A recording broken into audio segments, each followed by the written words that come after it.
ബഹിരാകാശ ദൗത്യത്തിൽ ഇന്ത്യയും ISROയും പുതിയൊരു നേട്ടം കൂടി കൈവരിക്കുന്ന ദിവസമാണ് ഇന്ന്. ആ വാർത്തയിലേക്കാണ് ഇനി നമ്മൾ വരുന്നത്. ഇന്ത്യൻ കരുത്തിൽ യൂറോപ്യൻ സ്പേസ് ഏജൻസിയായ പ്രോബ-3 ഇന്ന് ബഹിരാകാശത്തേക്ക് കുതിക്കും. സൂര്യന്റെ കൊറോണ കവചത്തെക്കുറിച്ച് പഠിക്കാൻ ബഹിരാകാശത്തേക്ക് പോകുന്ന ഉപഗ്രഹങ്ങളെ വഹിക്കുന്നത് ISROയുടെ PSLV C-59 റോക്കറ്റാണ്. പ്രോബ-3യുടെ ദൗത്യവും PSLVയുടെ കരുത്തും എങ്ങനെയെന്നറിയാം. മഹേഷ് പോലൂർ ചേരും.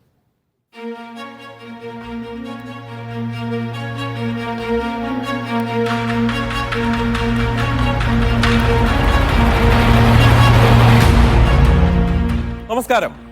സൂര്യന്റെ കൊറോണ കവചത്തെക്കുറിച്ച് പഠിക്കാൻ യൂറോപ്യൻ സ്പേസ് ഏജൻസി നിർമ്മിച്ച ഇരട്ടപ്പേടകങ്ങൾ വഹിക്കുന്ന പ്രോബ-3 ദൗത്യം ISROയുടെ PSLV C-59 റോക്കറ്റിൽ ഇന്ന് വിക്ഷേപിക്കും. വൈകിട്ട് 4:08 പ്രോബ-3യുടെ വിക്ഷേപണം. ISROയുടെ കൊമേഴ്സ്യൽ വിഭാഗമായ ന്യൂ സ്പേസ് ഇന്ത്യ ലിമിറ്റഡും യൂറോപ്യൻ സ്പേസ് ഏജൻസിയും സഹകരിച്ചാണ് പ്രോബ-3 ദൗത്യം നയിക്കുന്നത്. ലോകത്തിലെ ആദ്യത്തെ പ്രിസിഷൻ ഫോർമേഷൻ ഫ്ലൈയിങ് ദൗത്യമാണ് പ്രോബ-3 എന്ന് ESA അവകാശപ്പെടുന്നുണ്ട്. സൂര്യന്റെ അന്തരീക്ഷത്തിൽ ഏറ്റവും ബാഹ്യഭാഗത്തുള്ളതും ചൂടേറിയതുമായ പ്രഭാവലയമായ കൊറോണയെക്കുറിച്ച് പഠിക്കുകയാണ് പ്രോബ-3യിലെ ഇരട്ട കൃത്രിമ ഉപഗ്രഹങ്ങളുടെ ലക്ഷ്യം. നിശ്ചിത ഉയരത്തിൽ ഒരു പേടകത്തിന് മുന്നിൽ മറ്റൊരു പേടകം വരുന്ന തരത്തിൽ പ്രത്യേക തരത്തിൽ വിന്യസിച്ചാണ് ആ പഠനം നടത്തുന്നത്. കൊറോണോഗ്രാഫ്, ഒക്യുൾട്ടർ എന്നീ 2 ഉപഗ്രഹങ്ങളാണ് ഇതിനുവേണ്ടി ബഹിരാകാശത്ത് കൃത്രിമമായി സൂര്യഗ്രഹണം സൃഷ്ടിക്കുന്നത്. അതും സമ്പൂർണ്ണ സൂര്യഗ്രഹണം. സൂര്യന്റെ കൊറോണയെക്കുറിച്ച് പഠിക്കാൻ ലക്ഷ്യമിട്ടുള്ള ESAയുടെ നിർണായക സൂര്യഗ്രഹണ പരീക്ഷണമാണിത്. അതിനു മുൻപ് എങ്ങനെയാണ് ഈ ഇരട്ട ഉപഗ്രഹങ്ങളെ ബഹിരാകാശത്തെത്തിക്കുന്നത്? അത് നമ്മുടെ PSLV റോക്കറ്റാണ്. PSLVയുടെ C-59 എന്ന് പറയുന്ന ഈ പടുകൂറ്റൻ റോക്കറ്റാണ്. എനിക്ക് ഈ മുകളിൽ കാണുന്ന ഈ ശ്രീഹരിക്കോട്ടയിലെ നമ്മുടെ ഗ്രാഫിക്സ് ടീം തയ്യാറാക്കിയ ശ്രീഹരിക്കോട്ടയിൽ നിന്നുള്ള ഈ ദൃശ്യത്തിൽ കാണുന്ന ഈ PSLV C-59 റോക്കറ്റിലേറിയാണ് യൂറോപ്യൻ സ്പേസ് ഏജൻസിയുടെ ഉപഗ്രഹങ്ങൾ ആകാശത്തേക്ക് പറക്കുന്നത്. നോക്കൂ, 44.5 മീറ്റർ ഉയരമാണ് ഈ കാണുന്ന റോക്കറ്റിനുള്ളത്.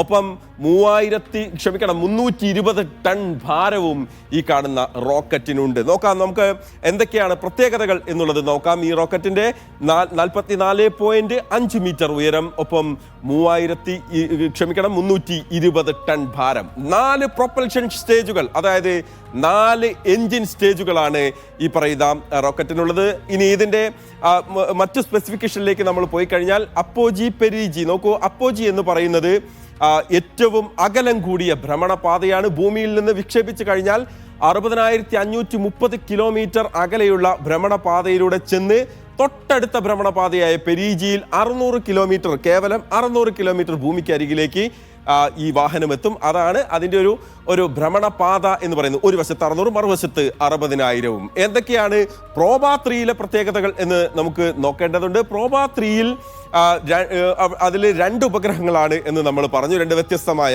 ഉപഗ്രഹങ്ങൾ. അതിലൊന്ന് കൊറോണോഗ്രാഫ് സ്പേസ് ക്രാഫ്റ്റ് ആണ്. അതിനകത്തൊരു പേലോഡുണ്ട്. ആസ്പിക്സ് എന്ന് പറയുന്ന association of space craft for polarimetric and imaging investigation of corona of the sun. സൂര്യന്റെ കൊറോണ ബാഹ്യഭാഗത്തെക്കുറിച്ച് വിശദമായി പഠിക്കാനുള്ള ഒരു ഉപകരണമാണ് അതിനകത്തുള്ള ഒരു പേലോഡ് എന്ന് പറയുന്നത്. മറ്റൊന്ന് 3Ds എന്ന് പറയുന്ന വ്യക്തതയാർന്ന ചിത്രങ്ങൾ രേഖപ്പെടുത്താനുള്ള മറ്റൊരു ഉപകരണമാണ്. അതോടൊപ്പം ഒക്യുൾട്ടർ എന്ന് പറയുന്ന അതിന് മുൻപിൽ മറ്റൊരു ഉപഗ്രഹമുണ്ട്.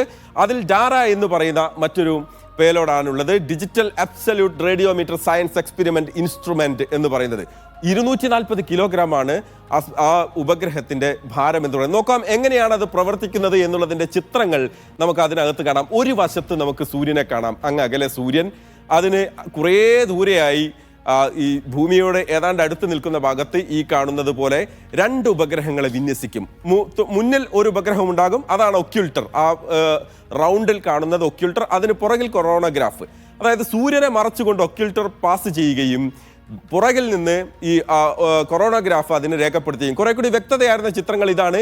സൂര്യനെ അങ്ങകലെ കാണാം, അതിനെ മറച്ച ഒക്യുൾട്ടറിനെ കാണാം, അതിൻ്റെ വശത്തുകൂടി വരുന്ന സൂര്യകണങ്ങളെ കാണാം, സൗരക്കാറ്റ് കാണാം, അത് കൃത്യമായി ഒപ്പിയെടുക്കുന്ന കൊറോണോഗ്രാഫിനെ കാണാം. അങ്ങനെയാണ് ഈ പഠനം നടക്കുന്നത്. അതായത് എനി ടൈം, ഏത് സമയവും ഒരു കൃത്രിമ ഒരു സൂര്യഗ്രഹണം സൃഷ്ടിക്കാൻ അവിടെ കഴിയും. ഏറ്റവും വലിയ പ്രത്യേകത എന്ന് പറയുന്നത് ഇവിടെ നിന്ന് സഞ്ചരിച്ച് മുകളിൽ എത്തിയ ശേഷം ഈ ഉപഗ്രഹങ്ങൾ ഒന്നിച്ചാണ് പോവുക. അവിടെ എത്തിയ ശേഷം അത് വേർപെട്ട് ഏതാണ്ടൊരു 150 മീറ്റർ വ്യത്യാസത്തിൽ ഒരേപോലെ പാരലലി സഞ്ചരിക്കും. അതിനെ ലേസർ സെൻസറുകൾ ഉപയോഗിച്ച് കൃത്യമായി ട്രാക്ക് ചെയ്ത് സൂര്യനെ മറയ്ക്കും ഒക്യുൾട്ടർ. അതിന് പുറകു വശത്തിൽ ഈ പറയുന്ന കൊറോണോഗ്രാഫ് എന്ന് പറയുന്ന ഈ ഉപഗ്രഹം വന്നതിന് ശേഷം ആസ്പിക്സ് എന്ന് പറയുന്ന പേലോഡ് കൃത്യമായ പഠനം നടത്തും. ഒരു വശത്ത് കൂടി സൂര്യനിൽ നിന്ന് വരുന്ന ചെറിയ കണങ്ങളെ പോലും കൃത്യമായി പഠിക്കാം. ഏത് സമയത്തും സൂര്യഗ്രഹണം വരെ കാത്തിരിക്കേണ്ടതില്ല. സൂര്യഗ്രഹണത്തെക്കുറിച്ചും ആ സമയത്ത് നടക്കുന്ന ബഹിരാകാശത്ത് നടക്കുന്ന മാറ്റങ്ങളെക്കുറിച്ചും പഠിക്കാൻ ഇനി വളരെ പെട്ടെന്ന് നടക്കും എന്നുള്ളതാണ്. എന്തായാലും ഇന്ത്യയെ സംബന്ധിച്ചിടത്തോളം ഇങ്ങനെ കൈകോർക്കുമ്പോൾ, യൂറോപ്യൻ സ്പേസ് ഏജൻസിയുമായി കൈകോർത്ത് ഇങ്ങനെ ചെയ്യുമ്പോൾ ഇന്ത്യയെ സംബന്ധിച്ചിടത്തോളം അഭിമാന നിമിഷമാണ്. അതിലേറ്റവും പ്രധാനപ്പെട്ട കാരണം ഈ നിൽക്കുന്ന PSLV റോക്കറ്റാണ്. 61 തവണ ഇന്ത്യയുടെ ഉപഗ്രഹങ്ങളെ ബഹിരാകാശത്തെത്തിച്ചു. 2 തവണ മാത്രമാണ് ഒന്ന് പിഴച്ചു പോയത്. പക്ഷേ 58 തവണ 61 തവണയാണ് ഇക്കുറി പോകുന്നത്. 58 തവണ വിജയകരമായി വളരെ അക്യുറസിയുള്ള ഒരു നമ്മുടെ വിക്ഷേപണ വാഹനമാണ് PSLVയുടെ ഈ റോക്കറ്റ്, മാനം മുട്ടൻ നിൽക്കുന്ന ഈ റോക്കറ്റ്. അപ്പോൾ ശ്രീഹരിക്കോട്ടയിലെ സതീഷ് ധവാൻ സ്പേസ് സെന്ററിൽ നിന്ന് ഇന്ന് വൈകിട്ട് PSLV ചരിത്രത്തിലേക്ക് ഒരിക്കൽ കൂടി കുതിച്ചുയരും. അപ്പോൾ നമുക്കും ഒരു കൗണ്ട് ഡൗൺ നൽകാം.